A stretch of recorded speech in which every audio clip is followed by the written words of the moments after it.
What I have to do is make sure you can find the $10 a day. Okay? All right, we find the leaks. Let's say that we go through, in the morning we go by and we get a cup of coffee. We stop by, we get gas. We have to write down how much gas we get. If we pick up a pack of cigarettes, we write down what the pack of cigarettes was and how much we spent, whether it's a sandwich, whether it's a fries. If we go to the store, now when we go to the store and we buy groceries for the week, what I don't want you to do is list down every item you get. Just say grocery store and how much you spent. So gas, grocery stores, but these are the out-of-pocket things.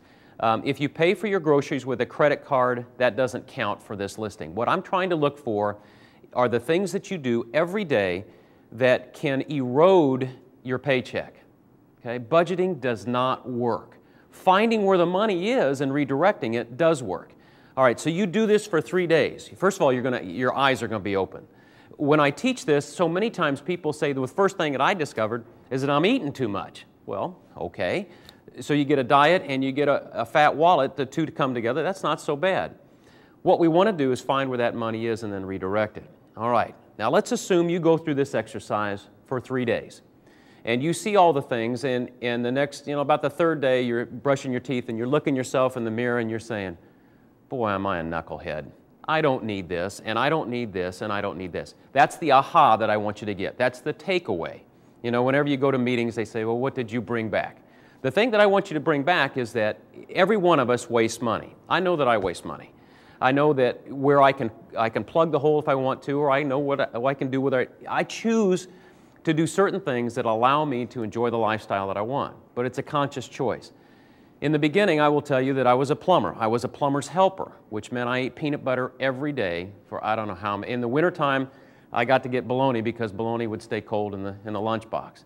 Most of the rest of the time, I always brought my lunch. It's harder for you all in this time of your life because fast food is always available to you. If you go downstairs to the cafeteria, you can go through that cafeteria line, you can get a lot of food, and you can spend a lot of money very, very quickly. All right, once you start to find the money, and I'm not going to tell you whether it's your chiclets, I'm not going to tell you if it's your 32-ounce Slurpee, I'm not going to tell you if it's coffee, I'm not going to tell you what it is. You will know in your heart. And the first thing you can say to yourself is that I'm in charge of this budgeting process, and I'm going to find out where this money is. Money is either wasted or it is attracted to you. The biggest lesson I have learned in life is that I did not so much earn the money as money was attracted to me because of the lifestyle or because of the things that I was doing. It's real easy to waste money. It's real easy to blow money. It's real easy to show off. And I will tell you that rich people, the appearance of being rich is not really cool.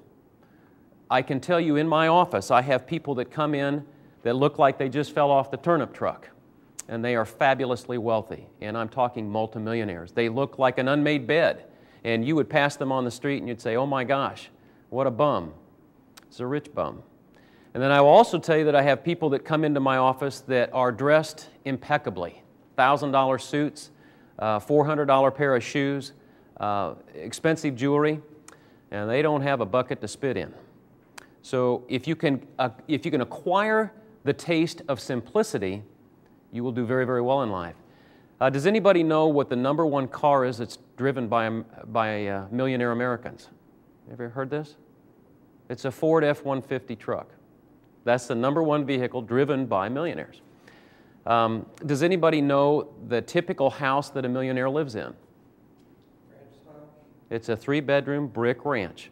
House is about 35 years old. It's not in the $1 million subdivisions. It's not the what we happen to call family museums. There's 5,000 square feet with 2 people in them and 6 bathrooms.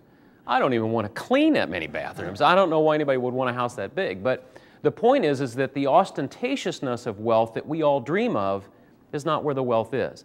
So pretending to be wealthy or being the show-off of being wealthy is a road you don't want to go down. What you want to be is that quiet millionaire. And you know who these people are. You've probably seen them in church. You've certainly read about them in the paper. The quiet little postal worker who acquired wealth his entire life and then leaves millions of dollars to charity or to his church. That's what you want to be. Now here's how they did it.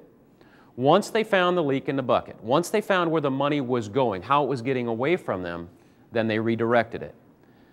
In the 50s and the 60s and the 70s, we had to do that manually. We had to go down to the bank once a week and we had to physically put the money into the savings account from our checking account. We used to have to stand in line to cash our checks. Is anybody here old enough to remember that on Friday you got a paycheck and you had to go cash it? Yeah. Is an automatic deposit wonderful? For you, for this generation of pay or of wage earners, it is a wonderful thing to be able to have automatic deposit. It is also a wonderful thing to have pre-tax retirement accounts. Let's say that you have $10 that you have found a week, or $10 a day that you found, and maybe $75 a week, maybe it's $50 a week. The point is to begin and take advantage of the thrift savings plans that you have available to you, the 403Bs, the PERF accounts. All of those things are things that you can automatically save money. Now here's the secret. Once you pull the money out of your paycheck and put it into the PERF account or put it into your 401K or your 403B, that's it. Budgeting is done. And I am here to tell you this works. You don't have to keep spreadsheets. Can you imagine? You've probably seen this on television where the husband is walking around with a clipboard measuring everything that everybody in the family spends. He's turning off the lights, he's turning down the thermostat, he's turning off the hot water, he's timing you when you're in the shower. If you're on the cell phone for too long, he hangs up your cell phone. That's not what budgeting is about. Budgeting is taking and paying yourself right off the bat, whether it's 3%, 5%, 10%. Your goal should be 10% of your paycheck.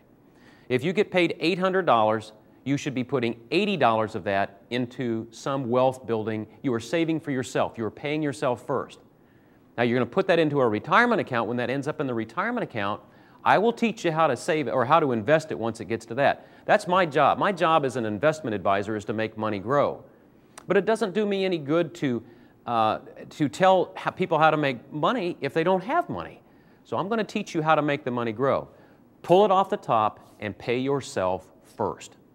Okay, that $80 a week or $80 a month, whatever it is, we can teach you how to do it. Right now, the way the economy is, I would think that 50% of what you have should be in large cap. Now, on the PERF plan, that might be the S&P 500 index.